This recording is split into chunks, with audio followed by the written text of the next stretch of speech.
رسله وقولوا رحمه الله تعالى يتغشانا ويتغشاه برحمة المغفرة شيء لله لهم الفاتحة. الحمد لله رب العالمين الرحمن الرحيم إياك نعبد وإياك نستعين صراط المستقيم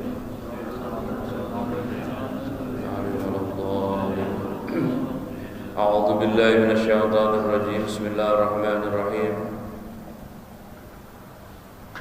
قال الشيخ الإمام المؤلف رحمه الله تعالى وأدام النفع وببركة علومه في الدارين يا رب العالمين ويا مجيب السائلين. Hadis kedua ya. An Anasin radhiyallahu anhu, diriwayatkan dari sahabat Anas bin Malik radhiyallahu anhu anin Nabi, dari Kanjeng Nabi sallallahu alaihi wasallam, qala, bersabda ya Nabi, thalathun man kunna fihi wajada halawatal imani. Salasun, adapun tiga perkara, tiga pekerti, yaitu man, adapun siapa orangnya, yaitu kunna adalah apa, salas, yaitu fihi padanya man, wajada maka jawabnya man tadi, wajada maka menemukan atau menjumpai siapa man halawatul imani, akan manisnya iman. Ayakuna, pertama rupanya bahwa adalah siapa Allah wa rasuluhu, dan Rasulnya Allah, yaitu ahabba, lebih dicintai,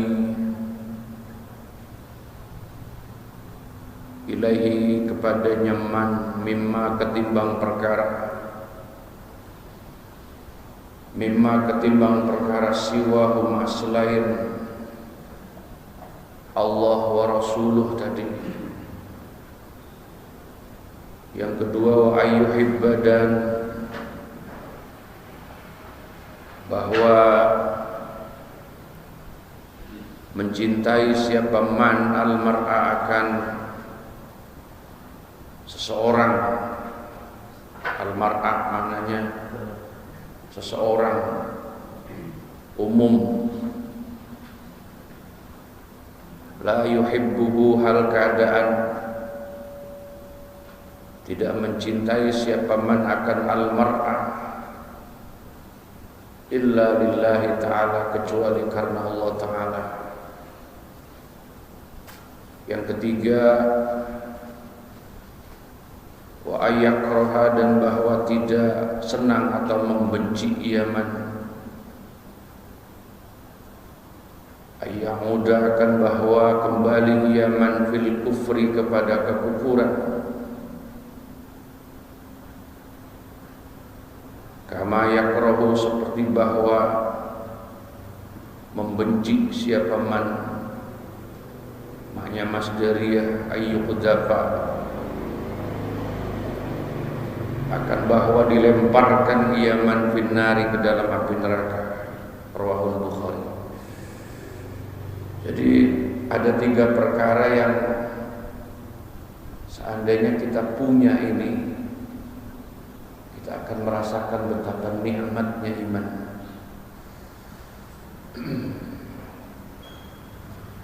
Ini hadis secara mendalam ya, itu ada kinayah,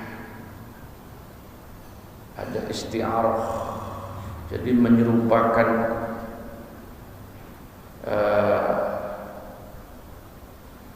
iman itu dengan perkara yang lain, dengan menyebut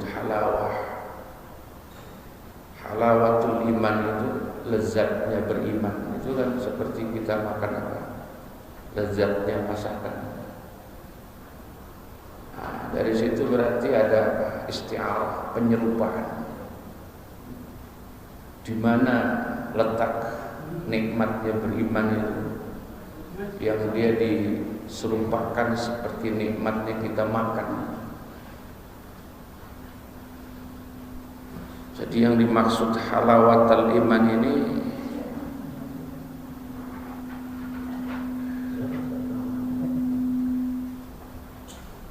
ar-raghbatu fi kulli tasbihiha. Ini yang perlu dicatat ini, karena setiap penyerupaan itu atau tasbih itu harus ada objek tasbihnya atau musyabbah bihi. Jadi kalau kita senang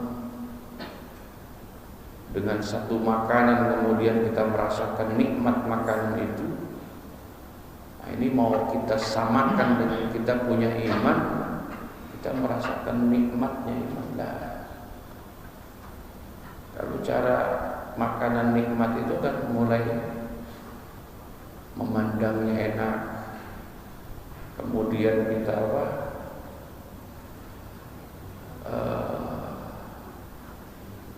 cium aromanya juga enak. Apalagi nasi goreng kambing itu saya suka sekali. Nasi goreng kambing saya suka sekali. Tapi jangan terlalu pedas, cabenya 2. Jangan pakai topping lain kan, kambing. Nah, itu makin nikmat pas kita makan, kita punya. Nah, kalau iman itu bagaimana nikmatnya? Di situ ada isti'arah. Iman ini diserupakan dengan nasi goreng. Mana titik persamaannya atau jami'nya? Titik temu antara nasi goreng dengan iman tadi itu ar-raghbatu fi tasbih. Jadi kita itu kalau lapar itu ada raghbah. Raghbah itu ada kesenangan yang itu membara, kepengen yang luar biasa. Begitu lapar, ya pokoknya makan yang ada di pikiran kita. Terus senangnya apa? Makannya nasi goreng, makin senang, raghbah. Plus berarti senang plus nasi gorengnya goreng kambing, makin senang. Terakhir, walaupun kalau mau saya panjangin banyak, ini gratis, berarti raghbahnya itu nambah. Terakhir mau tambahin banyak banget ini. Minumnya jus jeruk yang agak hangat. Pulangnya nanti mau dibungkusin 2 bungkus. Itu kalau mau raghbahnya itu kalau mau disebutin banyak. Iman ya gitu. Orang kalau merasakan iman itu nikmat tuh. Ar-raghbatu bi tasbihha. Kalau nasi goreng itu kita urai sampai 8 raghbahnya. Iman itu lebih dari 8. Apa itu? Betapa nikmatnya kita beribadah. Jadi kalau Bapak merasakan nikmatnya ibadah, berarti apa? Bapak sedang merasakan halawatul iman. Apalagi selain merasakan nikmatnya ibadah, tenangnya hati. Apalagi tambahin jangan kalau nasi goreng tadi. Apalagi puncaknya nanti dijanjikan apa? Ridha Allah, surga.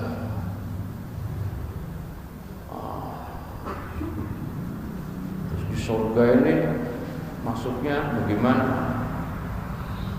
Siapkan fasilitas yang belum pernah kebayang. Bidadari katanya 100 ya. Kalau ibu-ibu tahu berapa itu bidadaranya kita. Terus disiapin makanan yang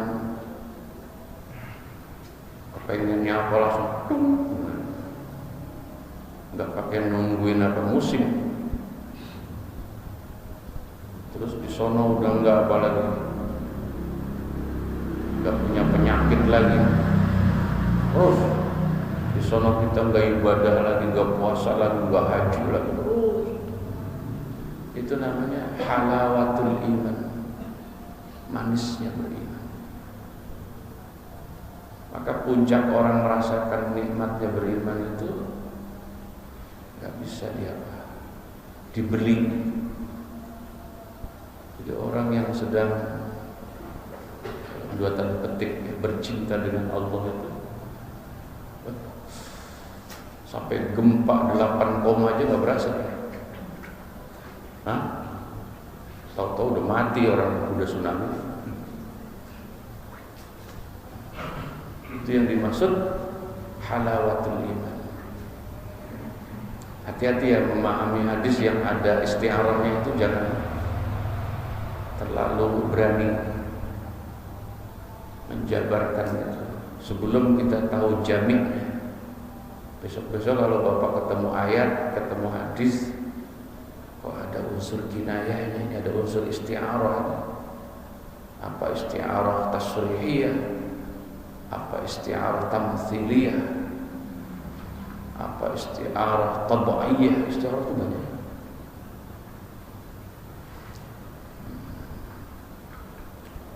Makanya orang kalau belum ngaji balaghah mantek jangan ngaji hadis, jangan ngaji tafsir, nanti ngeri salah. Seperti itu. Minimal sudah hatam Jawahirul Makna, baru boleh ya ngajar tafsir. Sudah hatam apa? Sulamul Munawwar, sudah hatam Al-Waraqat, sudah hatam. Jadi saya nggak berani kenceng-kenceng, takut nguing nih suaranya. Ya, pelan-pelan aja, kedengeran nggak? Hah? Sehat sih saya, nggak lagi sakit, nggak sehat. Karena takutnya nguingnya kalau kenceng-kenceng. Nah, lagi orangnya dikit kenceng-kenceng amat. Ya. Apa tandanya kita sedang merasakan nikmatnya beriman? Yang pertama, ayyakunallahu wa rasuluhu ahabba ilaihi. Kelenger kita sampai di sini aja, kelenger kita. Mimma siwahuma, ketika Allah dan Rasul itu mengalahkan apapun di hati kita, udah kalah. Ketika Allah dan Nabi-Nya itu mengalahkan apapun aja, dikomentari oleh Mbah Musannif itu, boleh dicatat ya. Hada syamilun li jami'il makhluqat, fadakhala fihi nafsuhu wa maluhu wa waliduhu wa auladuhu. Berat. Orang itu baru merasakan lezatnya beriman itu ketika Allah dan Rasul itu lebih utama dari dirinya dewek. Sanggup? Makanya jarang merasakan lezatnya beriman.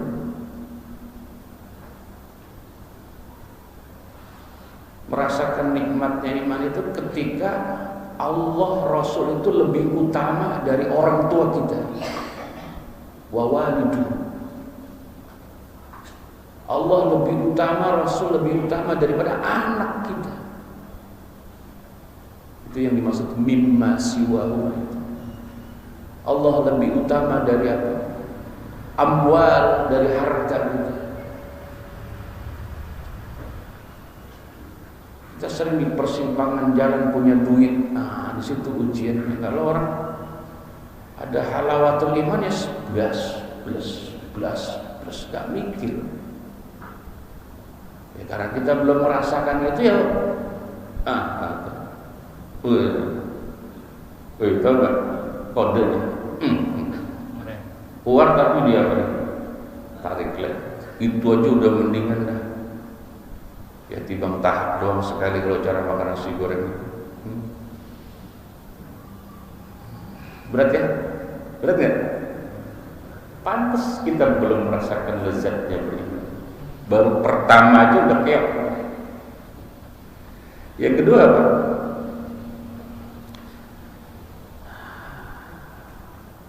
Wa ayyuhibbal mar'a la yuhibbuhu illa lillah. Jangan kaget.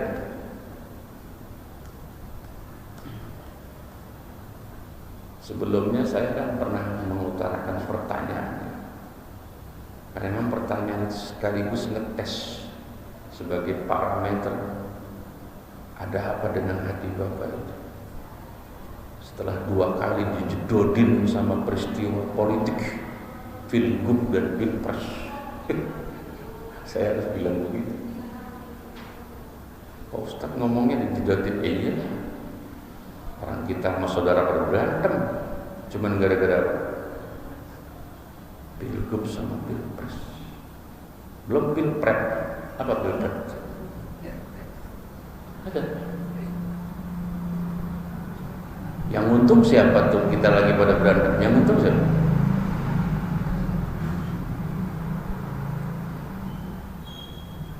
Jangan mau ya dijedodin. Mulutnya ngoceh, ya Allah, mengkafir-kafirkan orang, nyalahin orang. Peristiwa Pilgub Pilpres kemarin Pak, itu ribuan ulama NU dinyatakan kafir Pak. Bayangin. Alhamdulillah. Oleh siapa? Oleh bocah yang kagak tahu tetek bengek. Banyak istighfar. Maka saya tanya waktu awal, ini sekarang naik lagi pertanyaan saya. Bapak itu sama orang kafir, jawabnya benci apa kasihan? Langsung gak usah mikir. Hah? Kagak ada jawaban biasa. Kalau ditanya jawaban itu, jawabnya itu. Mau minum jus mangga apa jus alpukat? Saya jus jeruk ya. Kan kurang. Ntar dulu jawabannya yang ada. Jusnya cuma 2. Bapak itu sama orang kafir. Kafir yang dimaksud itu kafir zindik ya, atau zimmi, ahlu zimmah. Bukan harbi lah, harbi jenis. Bapak sama orang kafir benci apa kasihan? Nah, itu bagus tuh, kalau kasihan bagus. Bapak tahu Abu Bakar As-Siddiq, tahu? Sahabat Nabi yang dijanjikan surga. Dulunya apa? Waktu lahir muslim apa sebelumnya kafir?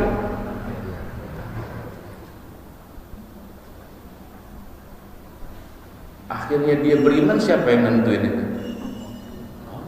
Hadiah hidayah punya Allah. Maka kasus Abu Thalib kita kasihan. Abu Thalib kenal kan? Siapa? Yang merawat Nabi. Kasihan nggak? Kasihan.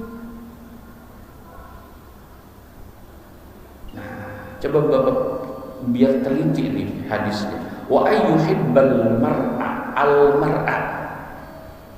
Di situ tidak dikatakan wa ayyuhibbal muslimah. Tapi apa? Bapak tahu alif lamnya alif lam apa itu? Hah? Itu istighraq lil jinsi, ay kullal mar'i mananya. Berarti tanpa melihat apa? Agama, tanpa melihat suku, tanpa melihat apa? Bangsa. Makna al-mar'ah itu.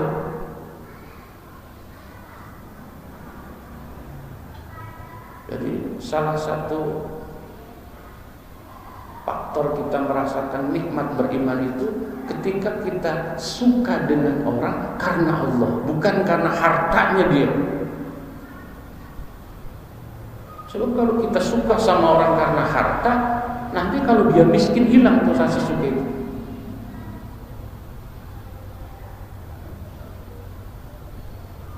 Kalau kita suka sama orang karena jabatannya, nanti kalau dia sudah pensiun kita hilang sukanya. Ya. Maka dasarilah kita mencintai siapapun lillah. Saya baca komentar apa Imam Abi Jamrah. La farqa bainal mu'mini wal kafiri. Al-mar'u itu maknanya tidak ada perbedaan buh dia mar'ul mukmin, buh dia mar'ul kafir.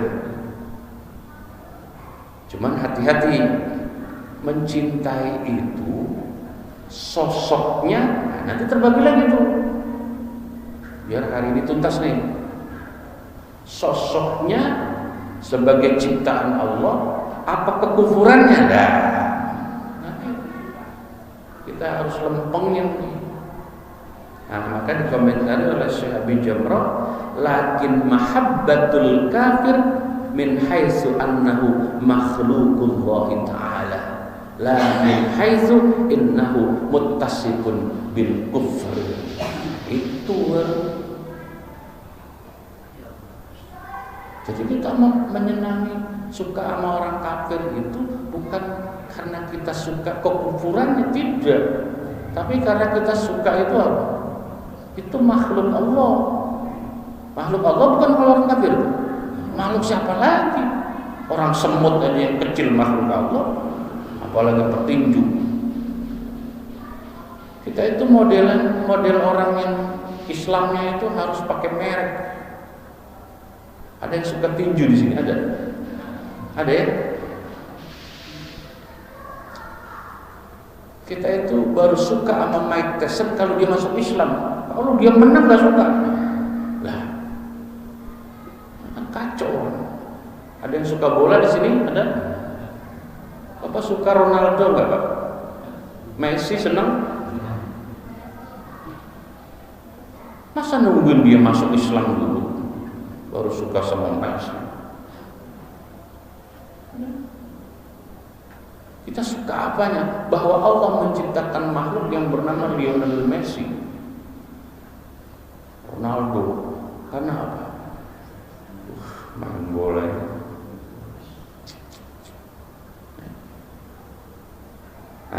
Jadi suka sama orang itu termasuk kafir min haitsu annahu apa? Makhluqullah, makhluknya Allah. Fal mailu, maka suka sama orang kafir jangan sampai ke hati. Nggak boleh sampai. Bapak itu kalau suka sama orang sampai ke hati, ciri-cirinya apa, Pak? Ke bawah mimpi. Makanya kalau mau tidur jangan melihat Ronaldo dulu, namanya apa? Mimpi Ronaldo. Kita kan kalau suka sama apapun kadang-kadang ke bawah, Pak. Karena suka dengan apapun itu sampai ke dalam hati. Bapak pernah lihat ada orang baru beli mobil nggak? Pernah ya? Jadi mobil itu datangnya habis asar, Pak Ustaz. Habis asar. Bayangin, jam 5 baru datang dari showroom. Kita nungguinnya dari habis zuhur. Lama. Datang. Begitu datang, namanya baru datang mobil Al-Fatihah. Mobilnya Al-Fatihah.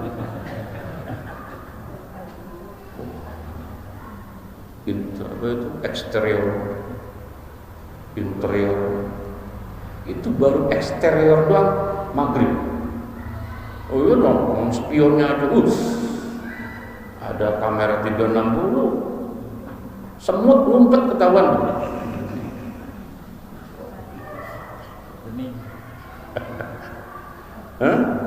Maghrib, baru nyampe spion maghrib.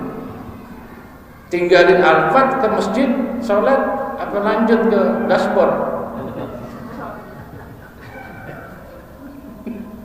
Belum bannya, pelek, lampunya, belum bangkunya, belum yang buat nongol tuh di atas, yang buat kampanye apa namanya.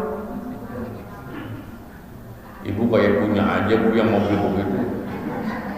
Jangan beli, kecuali ibu mau kampanye boleh tuh. Yang diserelekan di atas itu apa namanya? Hah? Sandro. Kita mah nggak pantas beli gituan ya, buat apa? Asik. Sampai jam 12 saya yakin belum tuntas karena kita belum baca buku apa. Akhirnya ngantuk.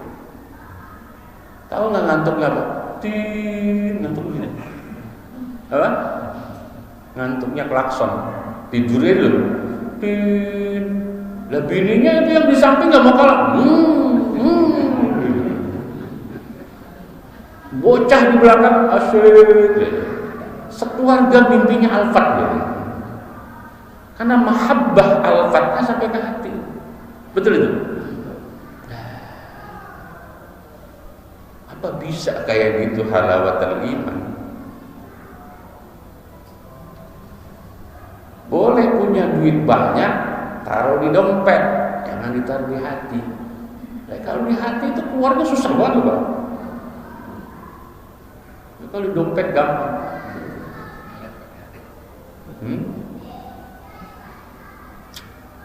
Yang terakhir apa? Wa ayyakraha ayyauda fil kufri kama yakrahu ayyuda fil nar.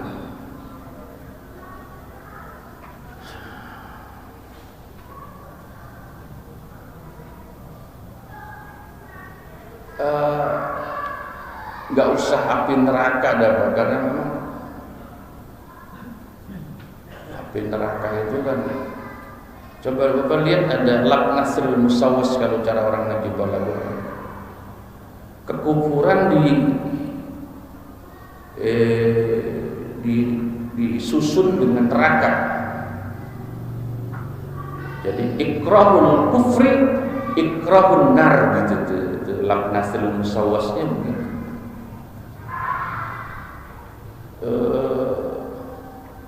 Bapak pernah kejedot tiang pintu, pernah ya? Sakitnya itu mau diulang 2 kali? Tidak mau. Ya, ada peribahasa jangan sampai masuk ke lubang yang, orang masuk ke lubang yang sama itu bukan bego, kebangetan bego. Nanti dia kelompoknya jamaatul begawiyyin. Jadi kelompok orang-orang bego. Lu kemarin udah ditangkap polisi, sekarang ditangkap lagi. Kasusnya sama, kagak punya apa? SIM, kan jamaatul begawiyyin. Ya kalau kemarin pasalnya ditangkap nggak punya SIM, bikin SIM. Kecuali ditangkap lagi STNK. Jadi jangan sampai kita itu yang sudah beriman ini, yang kuat imannya ini, mau dibayar orang untuk meninggalkan iman, mau ditukar imannya dengan uang, mau nggak mau lah. Seperti kita juga nggak mau kalau kita dilemparin ke dalam neraka, mau. Ada yang mau dilemparin ke neraka? Boro-boro neraka digedek aja sama malaikat, besok di kuburan kita ngeri banget, apalagi neraka. Mungkin yang agak gampang ya dalam praktek halawatul iman yang terakhir, yang agak gampang setelah saya teliti. Terus ada pertanyaannya, dan pertanyaannya walaupun sederhana tapi puyeng jawabnya. Kenapa iman itu nikmatnya ditentukan oleh 3 perkara ini? Nah, itu kan pertanyaannya ya. Menurut saya ya gampang tapi jawabnya aneh banget. Seolah-olah faktor nikmatnya iman gak ada lagi loh. Jadi wa khussa hadza bizikri gitu kalau komentarnya Mbah Mukhtasar Abi Jamrah.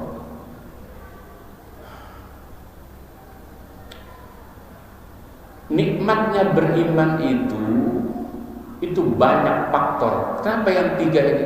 Karena yang tiga ini domainnya mudmaran, tersimpan di dalam hati. Dan iman itu adanya di hati. Hati ketemu hati. Apa? Klop. Maka iman itu tidak bermerek secara zahir, dia tidak bermerek. Karena dia tersembunyi di dalam apa? Mudmaran. Mudmaran tersimpan rapi. Saya tanya, apa pici ini tanda orang beriman? Hah? Luhut bin Sarpajaitan pakai pici ini. Agamanya apa? Ada.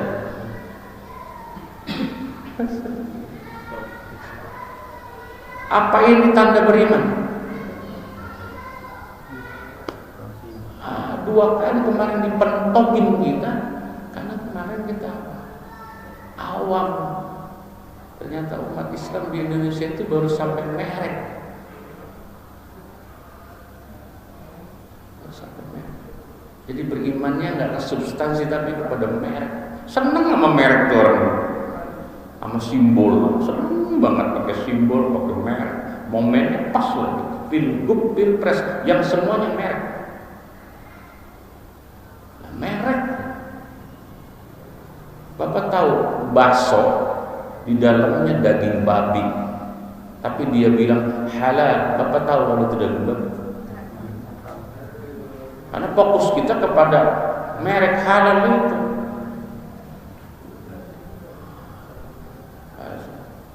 Dah ngeri ya kalau ngamalin tiga ini. Terutama yang pertama, yang berat yang pertama, yang kedua ya tergantunglah ujiannya. Yang tiga rada gampang.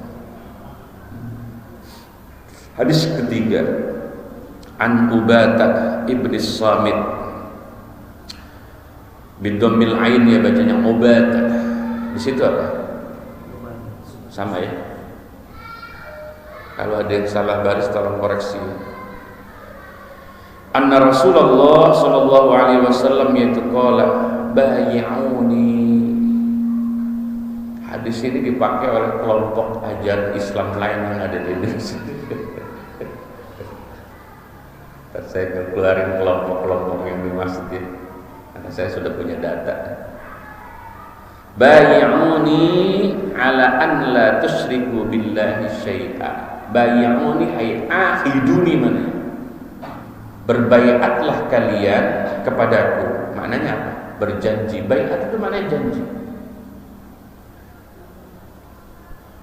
Kita sudah berbaiat belum Pak dengan Allah?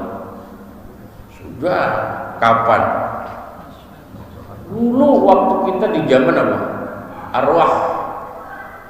Alastu bi rabbikum. Kita jawabnya apa? Bala syahidna. Itu baiat tuh. Ingat. Waktu kita belum ada di alam dunia, masih di zaman arwah. Alastu bi rabbikum. Kita jawabnya apa? Masih ingat ke jawaban itu? Masih jadi roh. Bala bahasa kita nggih.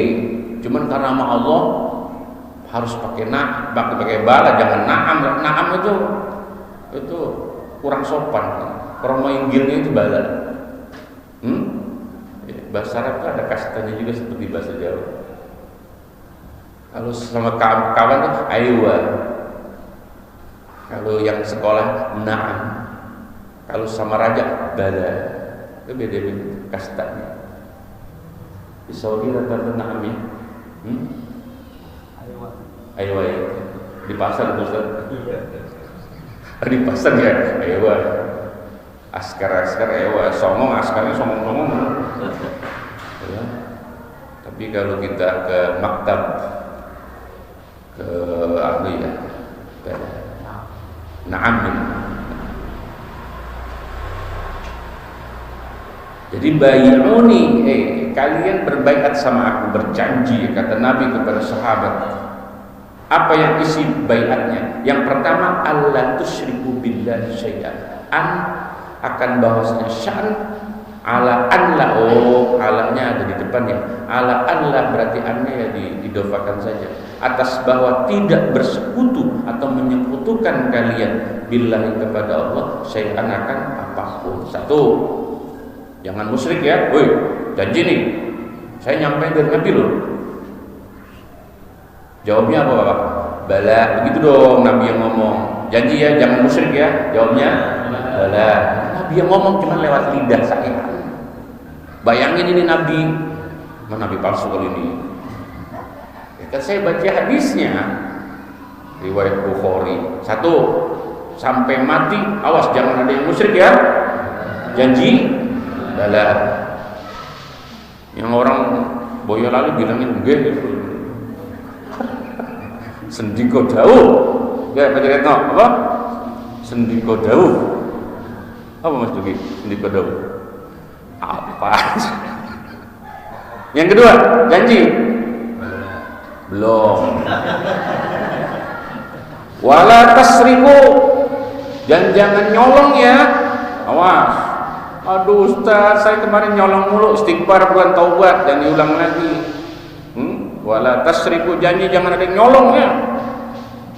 Terus yang kedua, balak, bilang dong. Sampai mati jangan nyolong.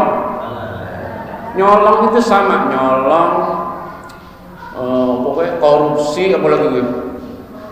Nipu apalagi, malak apalagi, sampai yang ribuan ngentit itu sama itu. Ngentitnya ribuan, agak banyak kalau ngentit itu sama itu maknanya itu sak murad kalau. Yang ketiga apa? Wala taznu, jangan pada berzina ya. Bada. Saya tahu sujud syukur itu waktu nikah. Waktu nikah itu saya sujud syukur. Sebelum saya sentuh istri saya itu saya sujud syukur. Ya, sujud syukur, kemudian ubun-ubunnya saya sebul. Bapak dulu waktu nikah begitu nggak? Wah, nikah lagi.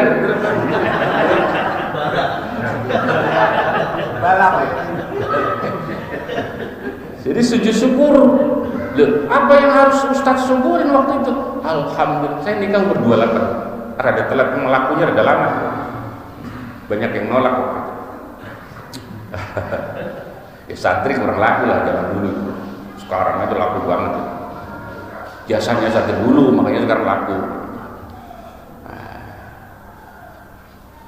28 tahun saya jagain nih di bawah nih, nggak ada ibu ini. Selamat. Sujud syukur karena itu saya.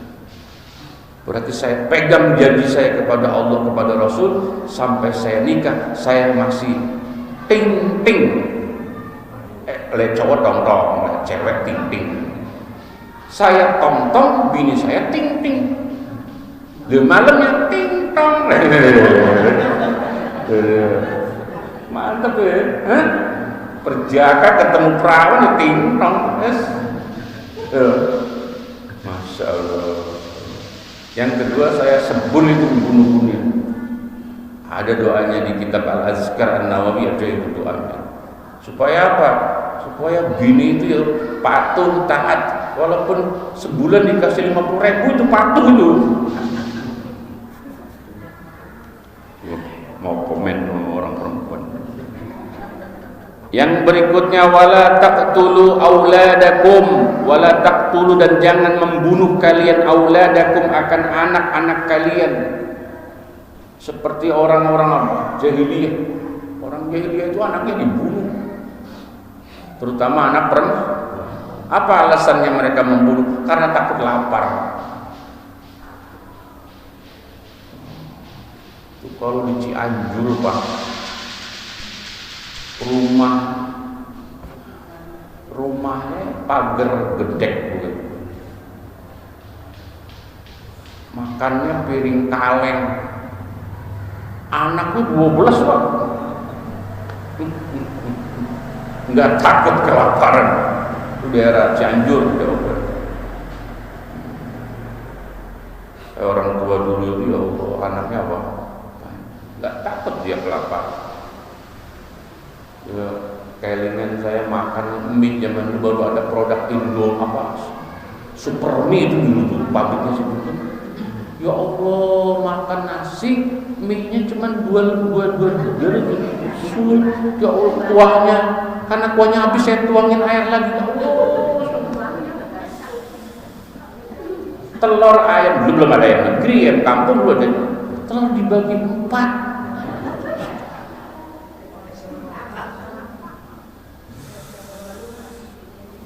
Itu jasanya mie 2 lembar sama telur seperempat, Pak, jadi ustad. Coba bayangin dulu. Lempar telur sekilo mau jadi apa saya? Presiden.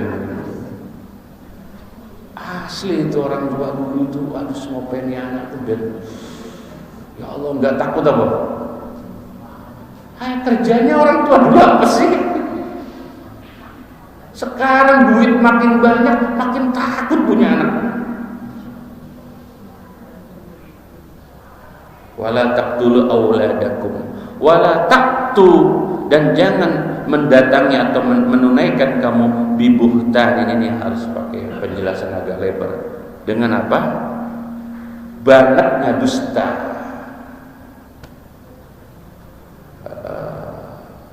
Buhtan itu lebih syamil daripada kadzib. Kadzib itu bohong biasa. Buhtan itu seperti ramyul qadzab, menuduh orang berzina. Itu namanya buhtan. Di surat apa itu? Buhtanan azimah. Beda dia dengan kadzib. Buhtan itu di atasnya kadzib.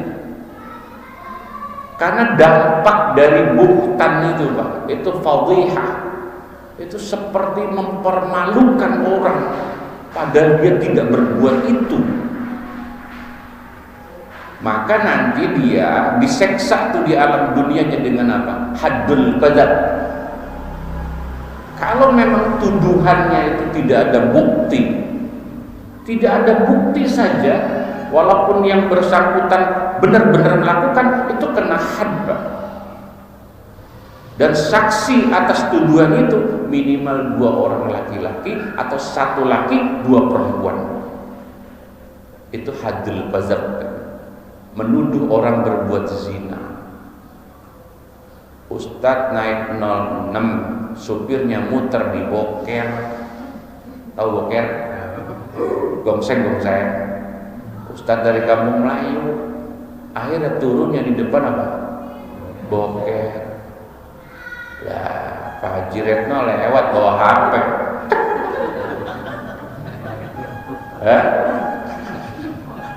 Di videoin dia apa lagi, langsung sebar di grup Nurul Iman. Ustaz kelar anu dia tulis itu buktanan itu namanya itu. Langsung saya nggak dipakai lagi itu ngaji malam minggu sini. Gara-gara saya itu. Padahal saya di situ bukan dari emang mobil angkotnya aja muter di situ, saya mau nyambung lagi sama yang 0 berapa tadi kesana itu saya nggak tahu tuh. Udah lama nggak naik angkot. Hati-hati menuduh orang. Itu buhtan namanya. Menuduh. Nggak boleh menuduh orang tanpa bukti. Itu buhtan namanya. Bukan kadzib. Kadzib itu ya. Ada sembako kita datang sana kagak ada, rasain lu bohongin. Itu kadzib itu. Dampaknya nggak terlalu apa? Nggak terlalu parah. Buhtan itu iyalah orang dituduh berzina padahal nggak berzina, atau tuduhannya tanpa bukti. Masya Allah.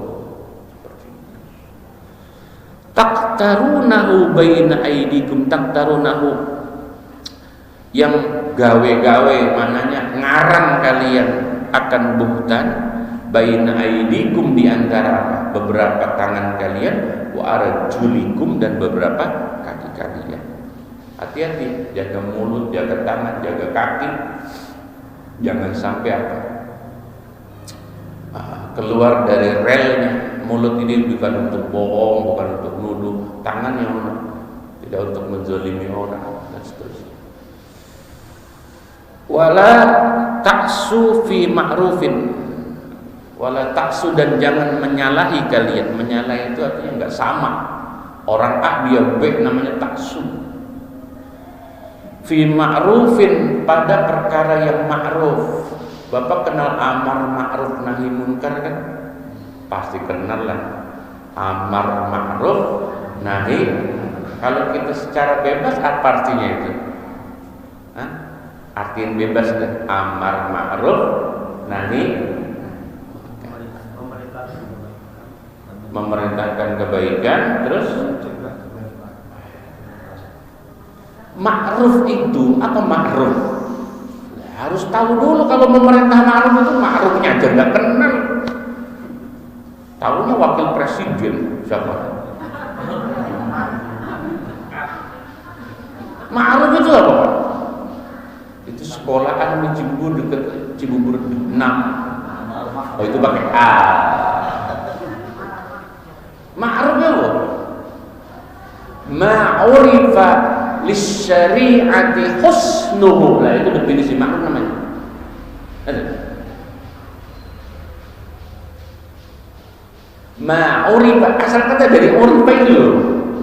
Ma'urifa lisyari'ati husnuhu.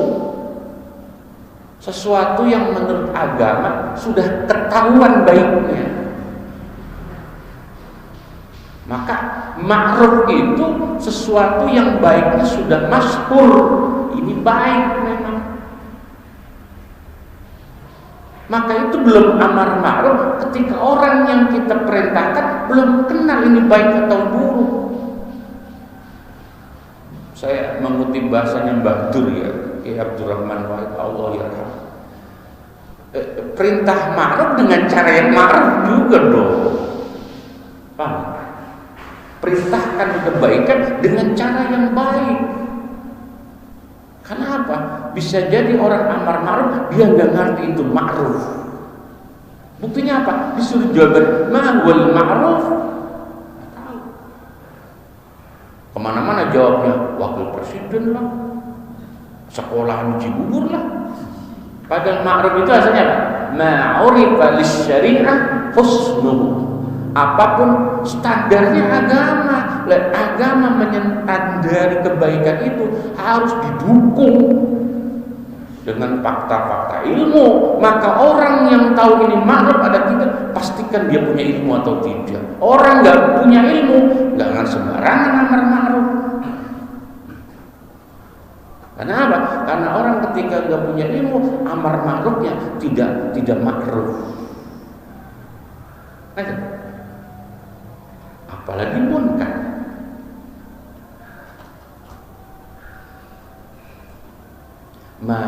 Apa itu? Urifa atau ma yunkaru apa? Lisyari'ah apa? Qabihu. Sesuatu yang menurut syariah itu udah jelas-jelasan jeleknya.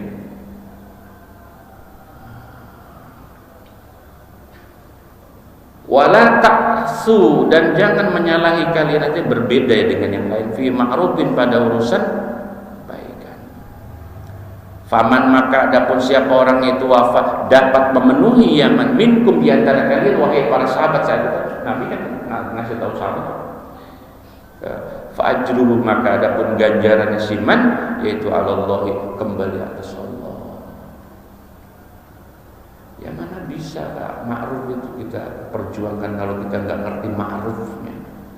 Nggak ngerti ma'rufnya pasti salah caranya. Pasti.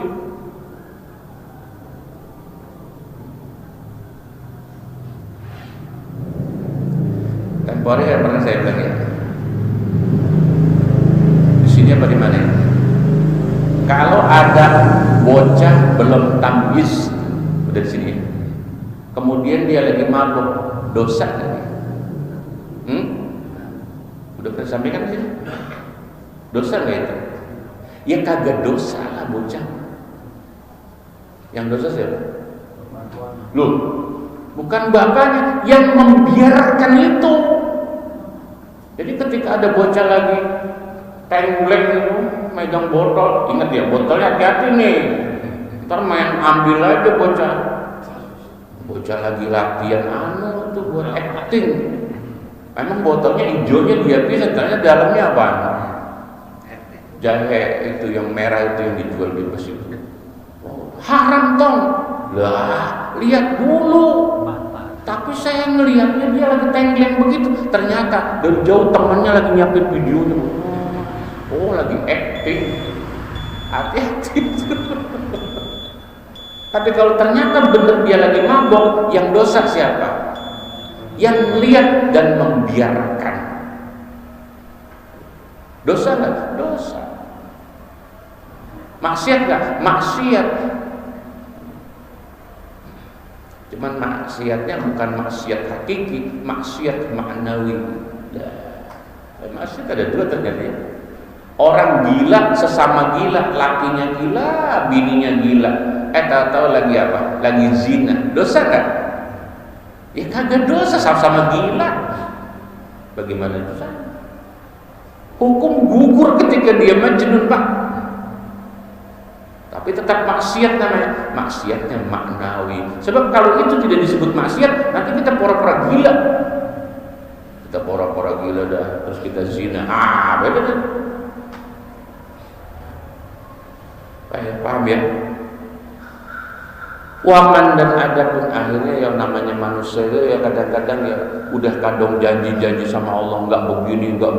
Pertama saya nggak berzina tapi berzina, nggak musyrik tapi musyrik, nggak nyolong tapi nyolong. Namanya manusia toh, itu tergantung dia merawat. Waman dan ada pun siapa orang itu asoba menimpa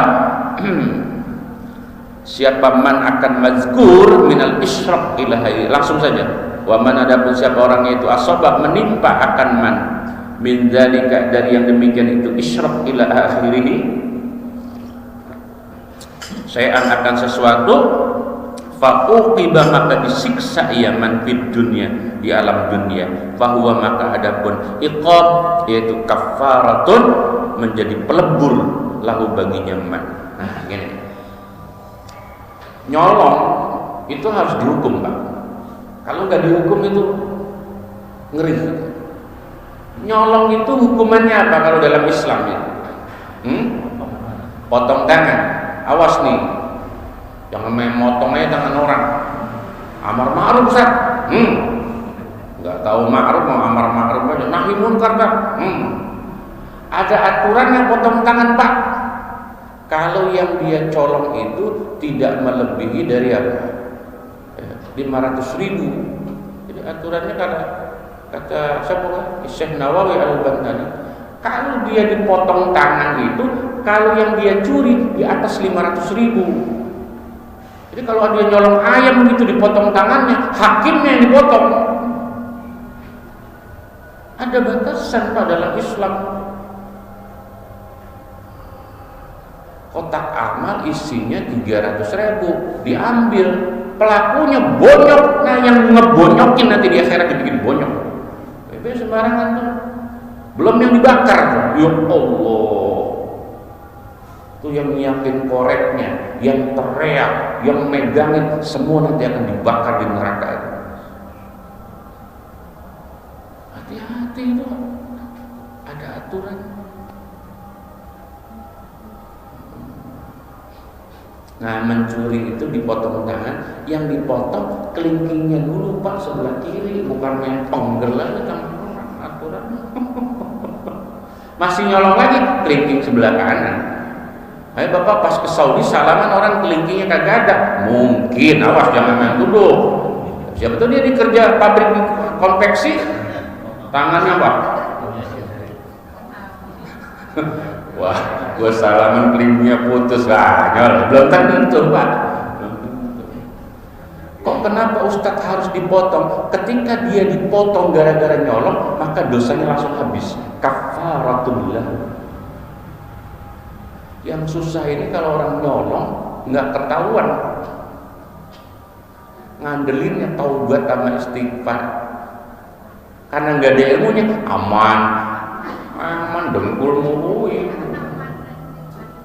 Kalau nyolong itu Pak, kalau belum taubat, terus duitnya belum dibalikin, itu belum aman. Lah nanti dituntut di akhirat. Kalau bapak nyolongnya uang tetangga, maka tetangga yang akan nuntut. Tapi kalau yang bapak colong uang negara, senegara nanti akan nuntut bapak. 170 juta orang akan menuntut bapak kalau nggak dikembaliin tuh duit hasil korupsinya. Ngeri. Emang enak, ngeri. Bye-bye. Emang lezat banget itu korupsi, enak banget kata yang korupsi. Sponsornya sponsor by setan, pasti enak lah. Asal kita pakai sorban juga selesai. Koruptor dulu, asal pakai sorban selesai. Oke, di dunia Anda boleh menghindar, di akhirat. Saya udah taubat Ustaz. Ya, mudah-mudahan. Tapi udah dipulangin belum? Ya belum selesai. Duitnya harus dipulangin. Kalau duitnya belum kecuali maaf, kita nyolong apa dulu Pak? Ayam. Nah, kemudian kita udah istighfar, yang bersangkutan kita istihlal. Apa istihlal itu? Bukan istiqlal, istihlal apa? Meminta halal namanya itu. Pak Haji, maaf ya, kemarin tahun baru ayamnya saya potong. Pantesan ayam gua hilang katanya. Ya saya itu pelakunya. Iya dah. Nah, kalau Pak Haji udah ngomong iya dah, saya ridho, alhamdulillah halal. Kayak diem kagak ngomong, nanti Pak Haji bisa tuntut di akhirat. Itu dari sisi nyolongnya. Nah sekarang dari sisi Pak Hajinya yang punya ayam nih, saya nasihatin, kalau tibang ayam hilang atuh mau udah ikhlasin aja Pak Haji. Dari sisi apa ya? Ada yang pernah kehilangan motor di sini? Ada Pak? Udah ikhlasin. Bisa? Kalau nggak diikhlasin itu rugi. Saya tanya, apa waktu bapak nggak ikhlas itu motor kembali lagi? Ketimbang kagak balik lagi, udah sak pendopo gondok. Mendingan kita takut ya, yang nyolong itu orang memang butuh. Kasian ya. Ini dari sisi awas nih, gara-gara begini asyik besok nyolong lagi, jangan begitu. Ini ngajinya memang harus dipisahin antara yang nyolong sama yang kehilangan, harus dipisah dan dicampur hancur. Saya tanya, kamu pernah kehilangan ayam nggak? Pernah kehilangan ayam? Pernah. Ikhlasin aja di bang ayam. Ya. Kehilangan sepeda pernah?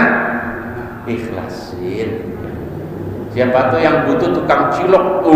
Mayang-mayang kan kasihan itu ya. Kasihan tuh tukang cilok, pantesan kempes mulu. Iyalah, sepeda boleh nyolong ya kempes mulu.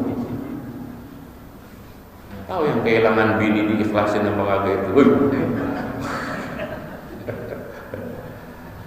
Ya Allah, terakhir waman, dan ada beberapa orang yaitu asaba menimpa akan min dzalika, dari yang demikian itu, isyrak ilaha syai'an, akan sesuatu, tsumma satarahu, enggak ketahuan tapi disembunyikan oleh Allah. Memang Allah yang apa? Enggak kasih. Andai kata Allah buka nih Pak topeng-topeng kita nih, ya Allah, untung Allah dengan rahmannya itu enggak membuka topeng kita. Kalau dibuka topeng kita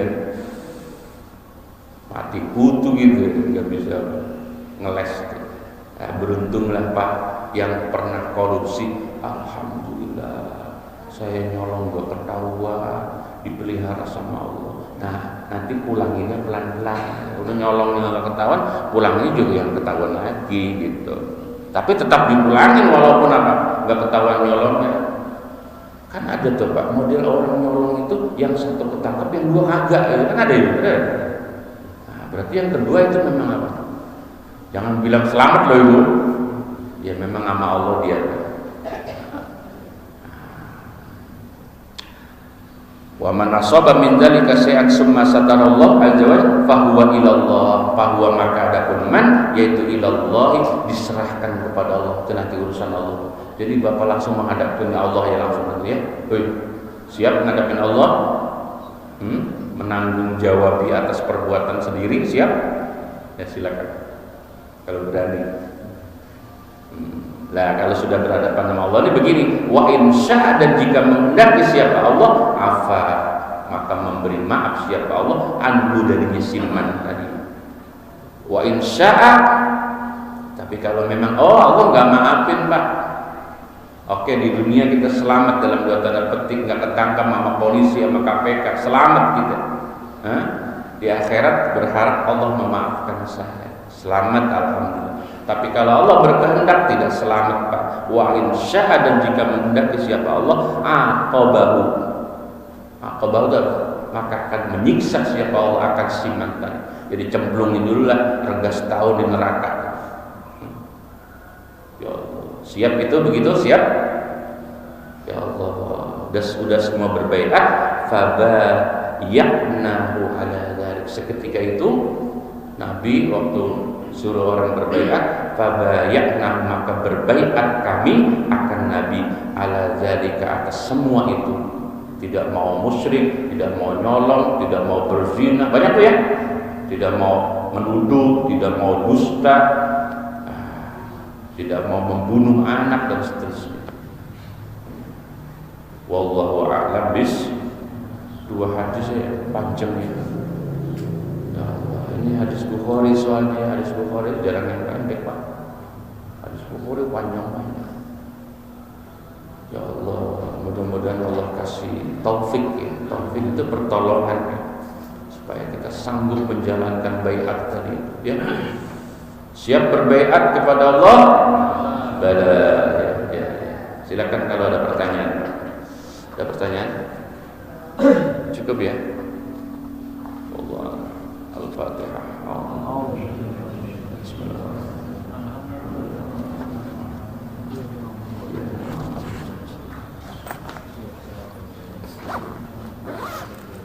Bismillahirrahmanirrahim. Alhamdulillahirabbil alamin. Allahumma shalli ala sayyidina Muhammad wa ala ali sayyidina Muhammad.